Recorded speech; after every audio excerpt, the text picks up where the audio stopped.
সরকারি চাকরিতে কোটা সংস্কারের দাবির বিষয়ে আইনমন্ত্রী আনিসুল হক বলেছেন, আমরা অবশ্যই সংস্কারের ব্যাপারে নীতিগতভাবে ঐকমত পোষণ করেছি। আমরা কোটা সংস্কারের পক্ষে। বৃহস্পতিবার জাতীয় সংসদ ভবন এলাকায় এক প্রেস ব্রিফিংয়ে আইনমন্ত্রী কথা বলেন। একই সঙ্গে পিতৃতুল্য নাগরিক হিসেবে সহিংসতা বন্ধ করা, আন্দোলন প্রত্যাহার বা স্থগিত করার জন্য আন্দোলনকারী কোমলমতি শিক্ষার্থীদের প্রতি অনুরোধ জানান আইনমন্ত্রী। আন্দোলনকারী শিক্ষার্থীরা আলোচনার প্রস্তাব দিয়েছেন জানিয়ে আইনমন্ত্রী বলেন, কোটা সংস্কারের দাবিতে আন্দোলনকারীদের সঙ্গে সরকার আজই শিক্ষার্থীদের সঙ্গে বসতে রাজি আছে।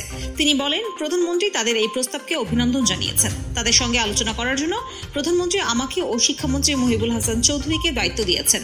আমরা তাদের সঙ্গে বসবো। আমরা এটাও বলতে চাই, তারা যখনই বসতে রাজি হন, সেটা যদি আজ হয় তাহলে আজই রাজি আছি।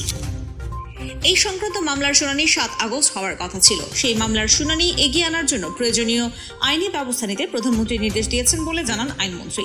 এর পরিপ্রেক্ষিতে অ্যাটর্নি জেনারেলকে নির্দেশ দেওয়া হয়েছে যাতে এই মামলার শুনানি এগিয়ে আনা যায়।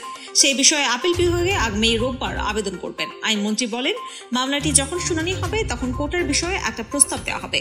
আইনমন্ত্রী আনিসুল হক জানান, শিক্ষার্থীদের আন্দোলন চলাকালে বিভিন্ন জায়গায় বেশ কয়েকজন নিহত হওয়ার ঘটনা তদন্তের বিষয়ে হাইকোর্টের বিচারপতি খন্দকার দিলরুজ্জামানকে দিয়ে বিচার বিভাগীয় তদন্ত কমিটি গঠন করা হবে। এই প্রস্তাব বিচারপতির কাছে যাবে।